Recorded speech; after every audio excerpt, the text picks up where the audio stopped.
বাইনা ইয়াদাই আল্লাহি ওয়া রাসূলিহি, আল্লাহ আল্লাহ রাসূলের সীমার ভিতরে তোমরা থাকবে, বাইরে তোমরা যাবে না। এই আল্লাহ আল্লাহ রাসূলের সীমার ভিতরে থাকতে যাইয়া তোমাদের অনেক বিপদ হবে। এজন্য তোমাদেরকে আগে পরীক্ষাটা দিতে হবে। কি দিতে হবে? এমন একদিন আসবে, পরীক্ষা দেওয়ার একটা সুযোগ আসবে বাবা। সেই দিন নারীদের একটা কাতার হবে, ভালো করে বোঝার চেষ্টা করেন। পুরুষদের একটা কাতার হবে, আলাদা আলাদা লাইন হবে। পুরুষ হোক নারী হোক, ঘরের ভিতরে ঢুকিয়া দেখবে দুই লাইনে লোক বসা, একদিকে পুরুষ একদিকে মহিলা বসা আছে। যখন আপনি সেইখানে যাবেন পরীক্ষা দিবার, বলবে যে আপনার নাম কি? আপনি নাম বলবেন, পিতার নাম বলবেন, বলার পরে আপনাকে খুঁজিয়া বাইর করে দিয়ে আপনার ছবির সঙ্গে ছবি মিল করবে। করবে কি না? ছবির সঙ্গে ছবি মিল করার পরে এই দিকে তাকান, আপনার এইখানে একটা চিহ্ন দিবে, দিবে না? পরীক্ষার সেন্টারে একটা চিহ্ন দেয় না এখানে? সেন্টার বোঝা পান নাই মনে হয়, বলতেছি দাঁড়ান, এইখানে একটা চিহ্ন দিবে, একটা কালি দিবে, একবারে পরীক্ষা আর দিবার পারবো না এই বছর। এইখানে একটা চিহ্ন দিবে, চিহ্ন দেওয়ার পরে একটা ছোট একটা বইছে কি কাগজ ছিঁড়ে দিবে। এই কাগজটা যে কোনো কালারের হইতে পারে। কয়েকটা মার্কা সেইখানে থাকবে, আর আপনার হাতে একটা সিল দিবে। সিলটা দেওয়ার পরে বলবে পরীক্ষার আসল সেন্টারে যাও, ওই যে কোনায় কাপড় দিয়ে ঘেরা আছে, ওইখানে যাও, পরীক্ষা দাও। সেইখানে আব্বা আম্মা থাকবে, কথা বলেন, নেতা থাকবে, থাকবে বুঝাবার নেই, মন্ত্রী থাকবে না, আমার পরিষদের চৌকিদার থাকবে, গ্রাম পুলিশ থাকবে, কেউ থাকবে না বাবা। থাকবে শুধু একমাত্র আল্লাহ। সুবহানাল্লাহ বলেন।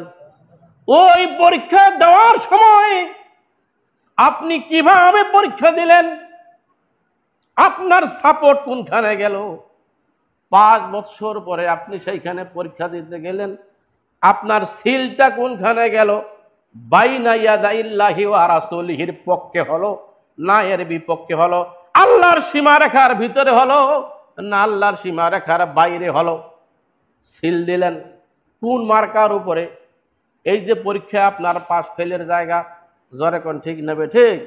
যদি আপনি আল্লাহর সীমারেখার ভিতরে যদি আপনার সিলটা পড়ে, তাহলে আপনি হলেন মুমিন। আপনাকে ডাক দেওয়াটা আল্লাহর যুক্তিগত আছে, ঠিক কি না? আর যদি আপনি সীমারেখার বাইরে যান, জীবনে যত কিছু আপনি করেন না কেন, সিজদা দিতে দিতে মসজিদের টাইলস যদি ভাঙ্গিও যায়, প্রতি বছরে বছর হজ করিবার যায় যদি আপনার হজরে আসাদ চুমক দিয়া যা খায়াও ফেলান, লাভ হবে না। কি হবে না? কোনো লাভ হবে না। আর এই কাজটা করতে যাই আপনাকে সংসার থেকে বাধা দিবে, পরিবার থেকে বাধা দিবে, এলাকার লোকজন কিছু বাধা দিবে। এখন তো অনেক নেতা হয়েছে বাপ, সবাই ভোট করিবার চায়। কালকে আমার এক নাতি একজন কল দিছে, নাতি আরেকজনকে কল দিছে, বসি আমার দোকানে এক নেতাকে কল দিছে, তো নেতা কলটা রিসিভ করার সুযোগ পায়নি। ভালো করে বুঝেন কথার পয়েন্ট। সে কিন্তু আমার ওয়াজ শুনবে, ওয়াজটা মান করুক, সমস্যা নেই।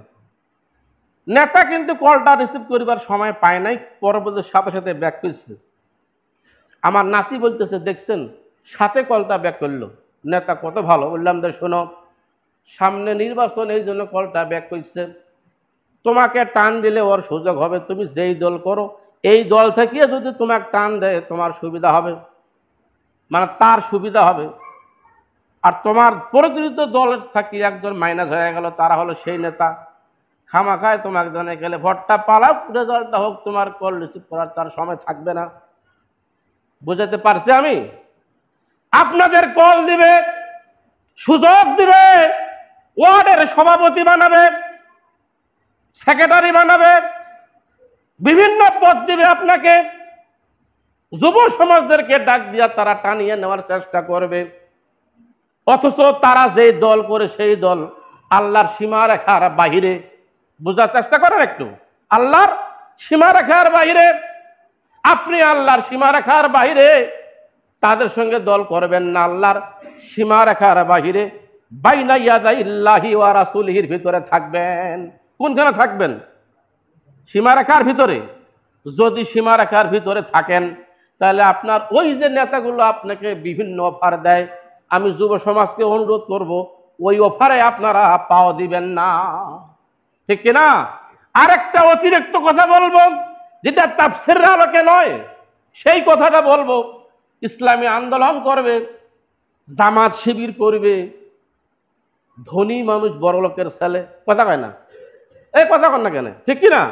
যদি এরা করে আরো মানুষ ওর সাথে সাথে যাবে, তার নেতৃত্বের একটা আলাদা ক্ষমতা আছে, ঠিক কিনা? তা না করিয়া গরিবের ছাওয়া দিলা, আর আমরা দিলা গরিব মানুষ দিলে আমরা জামাত ইসলাম করে, আমার কথা মানুষ শুনে না। তোরা বড় লোক হয়েছেন, তোরা জামাত ইসলাম করবি, তোমার পাশে আমরা যাবো। বুঝাইতে পারলাম?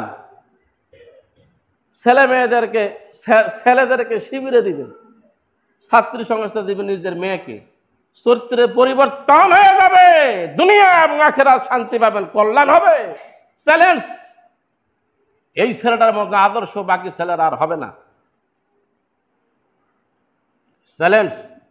আল্লাহর সীমারেখার ভিতরে না বাইরে? কথা বলেন। ভিতরে থাকবেন না বাইরে যাবেন? ভয় করা যাবে না। মামাও ডাক দিবে, খালুও ডাক দিবে, ভাই তুই এই পেখানা এইবার মর্দলত গাইছে, 16 বছরে না খায় আসনো, রোজা আসনো, এইবার ইফতার করার সময়। বিভিন্ন দলের আপনাকে ডাক দিবে। আল্লাহ বলেন তাদের ভয় করা যাবে না, তাদের কথায় সাড়া দেওয়া যাবে না। আয়াতের শেষ অংশ দেখেন, ওয়াত্তাকুল্লাহ, আল্লাহকে ভয় করো। কাকে ভয় যদি কারো করতে, আল্লাহকে ভয় করো। দল যদি করতে হয় কারো, তাহলে একমাত্র আল্লাহর দল করো। আলহামদুলিল্লাহ বলেন। হুজুর খালি রাজনীতির ওয়াজ করে। কালকে তাফসীর খুলিয়ে বসেছি, একজন সালিশ নিয়ে আইস দোকানে লেখাপড়া করে, বাড়িতে সমস্যা হয় না। তো উপরে ফ্যান আছে আমার মাথার উপরে, পাতাটা উল্টিয়ে আরেক পাতা চলে গেছে, সেইখানে দেখি ইসলামী আন্দোলনের ওয়াজ, জামাত শিবিরের ওয়াজ। কোরআন খুলতে যাইয়া পয়লা পাতাটা এইভাবে উল্টিয়ে দেখি জামাত শিবিরের ওয়াজ। সূরা ফাতিহা থেকে সূরা নাস পর্যন্ত জামাত শিবিরের ওয়াজ। আর কয় যে হুজুর খালি রাজনীতির ওয়াজ করে, গোটা নবীর জিন্দেগি রাজনীতি। আলহামদুলিল্লাহ বলেন। যারা জানেন না আপনার এটা দুর্বলতা। এত দুর্বলতা কেন? হুজুর খালি এই ওয়াজগুলা করে। আপনাদের ভিতরে এখনো কই কেসে এরকম আওয়াজ আমি পাই নাই। এরপরে বলা ইন্নাল্লাহা সামিউল আলিম, অবশ্যই আল্লাহ রাব্বুল আলামিন সামিউন, শ্রবণ করেন, আলিম সর্বজ্ঞ। এটা তাফসীর দিয়ে শেষ করে দিই। ইন্নাল্লাহা, অবশ্যই আল্লাহ তাআলা, সামিউন, তিনি শ্রবণ করেন। তিনি কি করেন? কথা বলেন। মানে সর্বশ্রোতা, তিনি শুনেন। কি শুনেন? যারা হক পথে থাকে, আল্লাহর সীমারেখার ভিতরে থাকে, এদের আপত্তি, এদের আকুতি মিনতি, এদের দরখাস্ত, অ্যাপ্লিকেশন আল্লাহ শুনেন। আলহামদুলিল্লাহ বলেন। জেলখানায় বসিয়া দরখাস্ত করেছে, আল্লাহ বাহির করে তো, বিনা অপরাধে আইছি, কথা কন। জেলখানায় বসিয়া কান্দিছে, আল্লাহ শুধু তোমার জমিনে তোমার দিন কায়েম করার জন্য আমাকে এইখানে আসতে হয়েছে। তার বউ কান্দিছে, তার মাও কান্দিছে, বাপ কান্দে নাই, ছোট বাচ্চা কান্দিছে, আল্লাহ আমার আব্বাকে ফিরিয়ে দাও। 10 কিছু নাই, 10 একটাই হলো ইসলামী আন্দোলন করেছে। বাড়িতে থাকতে পারে না, বাইরে চলে গেছে। এমন হয় আল্লাহর সাথে বোধহয় কথোপকথন বোধহয় আর হয় নাই। কথা কন। আল্লাহ মনে হয় এগুলো দেখা পায় নাই। পাইছে কিনা? সামিউন, আল্লাহ বলেছেন সামিউন, আল্লাহ সর্বশ্রোতা। এরপরে বলা হচ্ছে আলিম। আলিম শব্দের অর্থ হলো জ্ঞানী। তার মানে তার সর্বজ্ঞান দিয়ে তিনি তার দায়িত্ব পালন করেছেন।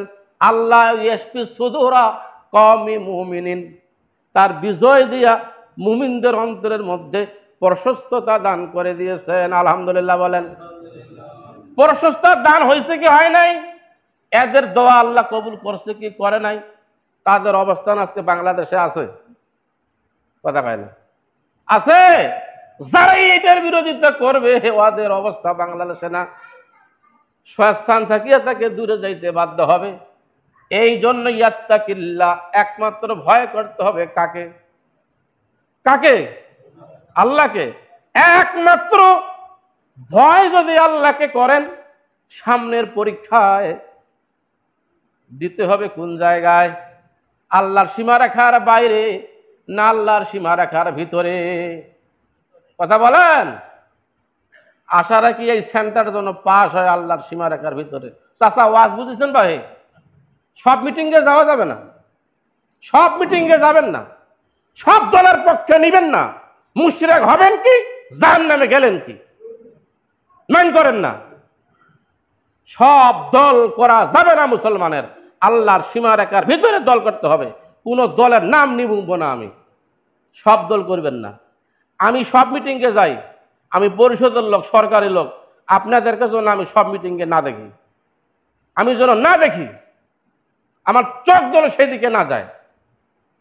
সব মিটিংয়ে যাবেন না, সব দল করা যাবে না।